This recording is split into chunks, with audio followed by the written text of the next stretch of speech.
हाँ तो ठगे ही जाओगे ना। अधर्म के मार्ग पे चलोगे तो ठगे जाओगे। भगवान ठग देते हैं उनको, दुख भी मिलता है, ठगे भी जाते हैं। हरे कृष्ण। भगवद गीता अध्याय 10 श्लोक संख्या 24। पुरोदासं च मुख्यं मां विद्धि पार्थ बृहस्पतिं सेनानीनाम् अहं स्कंद सरसाम् अस्मि सागर। हे अर्जुन, मुझे समस्त पुरोहितों में मुख्य पुरोहित बृहस्पति जानो। मैं ही समस्त सेना नायकों में कार्तिकेय हूँ और समस्त जलाशयों में समुद्र हूँ।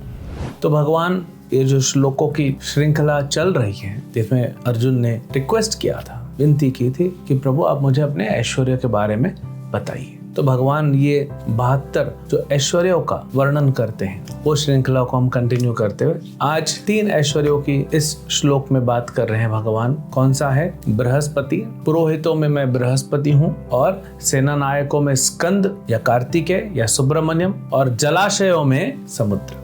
स्वर्ग के जो राजा हैं इंद्र, तो वे प्रैक्टिकली पूरा ब्रह्मांड वही संभालते हैं। ब्रह्मा जी ज्यादा अपने भजन में लगे रहते हैं। जब तकलीफ होती है देवताओं को तब ब्रह्मा जी के पास जाते हैं। महादेव भी अपने भजन में लगे रहते हैं। जो बड़ा व्यक्ति होता है ना, घर परिवार का, समाज का, उसका भजन स्ट्रांग होना चाहिए। जो लीडर होता है ना, उसका भक्ति भाव बहुत ज्यादा होना चाहिए। उसका प्रभाव प्रजा पे या घर के बच्चों पे अपने आप आ जाता है। सो भगवान विष्णु तो सृष्टि का देख रेख दूर से करते हैं। ब्रह्मा जी हैं, महादेव हैं, वे भी अपने भजन में ज्यादा लगे रहते हैं। जब जरूरत पड़ती है तब आते हैं। तो पूरा ब्रह्मांड संभालता कौन है? ये सब देवता संभालते हैं। और देवताओं का राजा कौन है? इंद्र। और इंद्र के पुरोहित कौन है? बृहस्पति।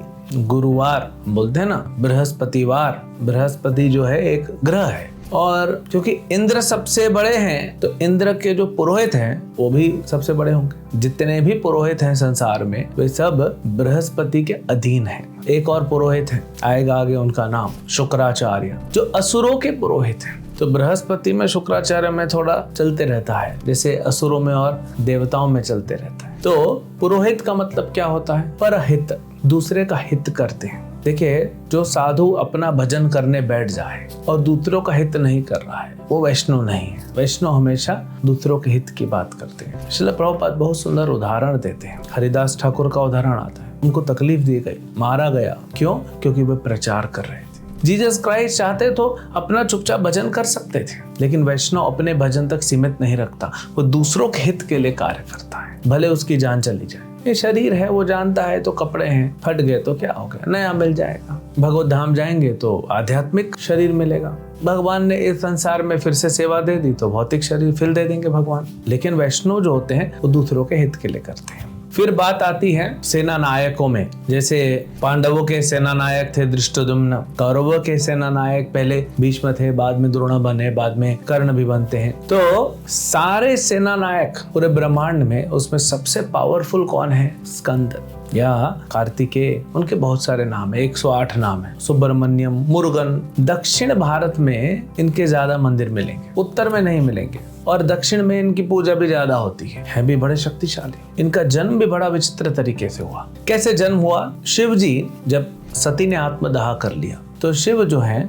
वे भजन में बैठ गए। अब इधर देवताओं पे अटैक हो रहा है और एक ताड़कासुर नाम का असुर आ गया जो देवताओं पे अटैक कर रहा है, आक्रमण कर रहा है। अब ताड़कासुर को ब्रह्मा जी से आशीर्वाद मिला है कि ये कब मरेगा? जब शिव का पुत्र मारेगा। अब शिव का अभी तक कोई पुत्र है नहीं, माता सती शरीर छोड़ चुकी हैं। महादेव जो हैं वो बैठ गए भजन में। अब उनको कौन डिस्टर्ब करे? और इतना आसान भी नहीं उनको भजन से बाहर निकालना, हमारे जैसे थोड़ी है। तो फिर कैसे होगा? तो कोई कुछ कर नहीं पा रहा है। देवताओं ने इंद्र के पास गए। इंद्र ने कामदेव से कहा कि आप और आपकी पत्नी रति जाइए और कुछ कीजिए और इनको बाहर निकालिए। तो कामदेव के पास बाण होते हैं 5 अलग अलग प्रकार के। एक बाण चलाते हैं, वो फूल का बाण होता है, वो दिखता नहीं हमको। वो बाण हमारे हृदय में जाता है तो हम काम उत्तेजित हो जाते हैं, हम कामातुर हो जाते हैं। और नेक्स्ट लेवल का बाण, नेक्स्ट लेवल का 5th जो गियर होता है ना, 5वां बाण, मतलब हम तो कंट्रोल ही नहीं कर पाएंगे। तो शिव जी को सीधा 5वां लेवल का बाण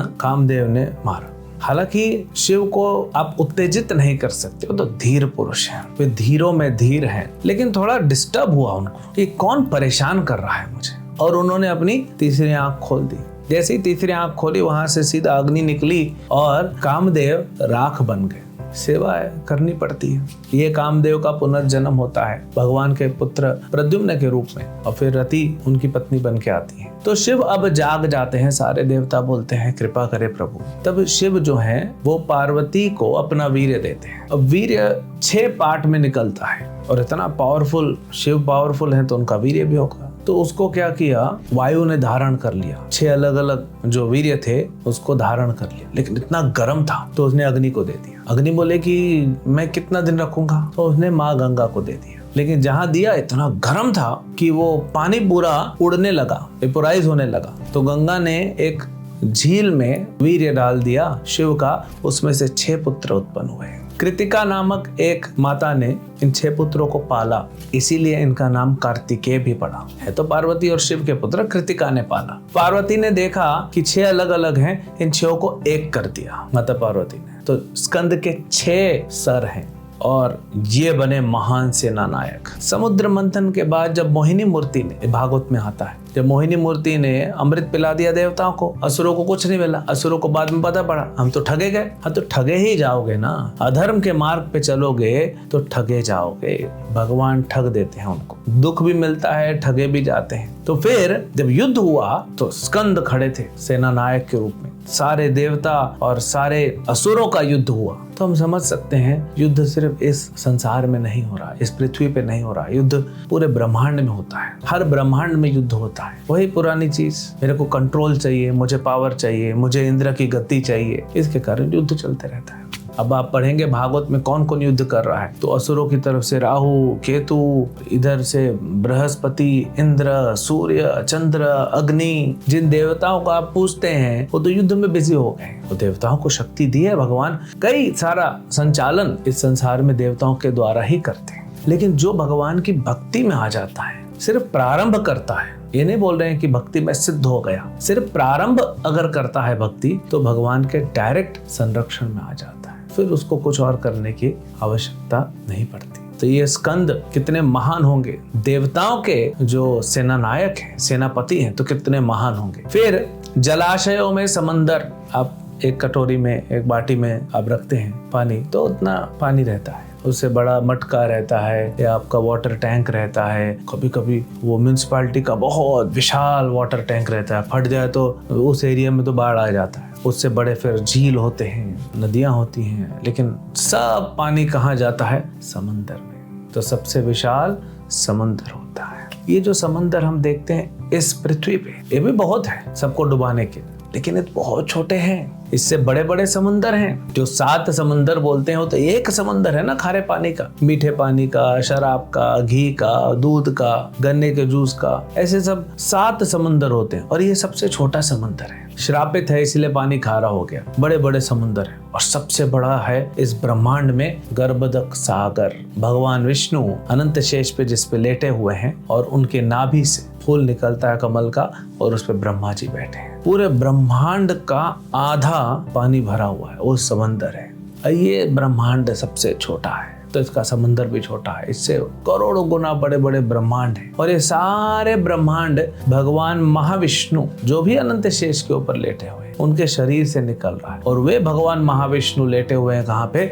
समंदर में। सोचिए वो किस लेवल का समंदर हो। और समंदर बना कैसे, भगवान महाविष्णु के चरण के पसीने से। वहीं से थोड़ा पानी जब इस ब्रह्मांड के अंदर आया, उसको गंगा कहते हैं। आएगा भगवान कहेंगे नदियों में मैं गंगा हूँ। तो कितना विशाल होता है। सो भगवान ये ऐश्वर्य समझा रहे हैं हमको। ये नहीं समझना चाहिए कि समंदर भगवान है, वो भगवान की विभूति है। समंदर को देख कर आप प्रणाम कर सकते हो, आपको स्मरण आना चाहिए कृष्ण। इस संसार में जो भी बेस्ट चीज है, जो भी सबसे बड़ी है, सबसे बेस्ट है, हाई क्वालिटी है, उसको तुरंत देख के आपको कृष्ण का स्मरण होना चाहिए। ये तो खैर गीता में नहीं दिया है, लेकिन स्मरण कैसे कर रहे हैं कृष्ण का बारंबार, क्या हमेशा कृष्ण का स्मरण करते रहे। तो आप मार्केट में जाते हैं, सबसे बेस्ट धातु क्या होती है, सोना। सबसे बेस्ट पत्थर कौन सा होता है, हीरा या नीलमणि, जो भी होता है, सब कृष्ण को याद करना चाहिए। सबसे अच्छा फोन कौन सा होता है, और ये श्रेष्ठ है। जैसे कृष्ण इस पूरी सृष्टि में श्रेष्ठ है, ऐसे हम कृष्ण को याद कर सकते हैं। कृष्ण स्वयं बताते हैं ना, रसो हम अपसु कौन्तेय प्रभास्मि शशि सूर्यो। सूर्य को देखो, चंद्र को देखो, उनकी किरण जो है, उनकी जो आभा है, प्रभा है, वो कृष्ण है। जल में जो टेस्ट है, स्वाद है, वो कृष्ण है। तो ये ऐश्वर्यों को हमें देख के कृष्ण को याद करना चाहिए, इसीलिए ये सब भगवत गीता में दिया गया है। हरे कृष्ण।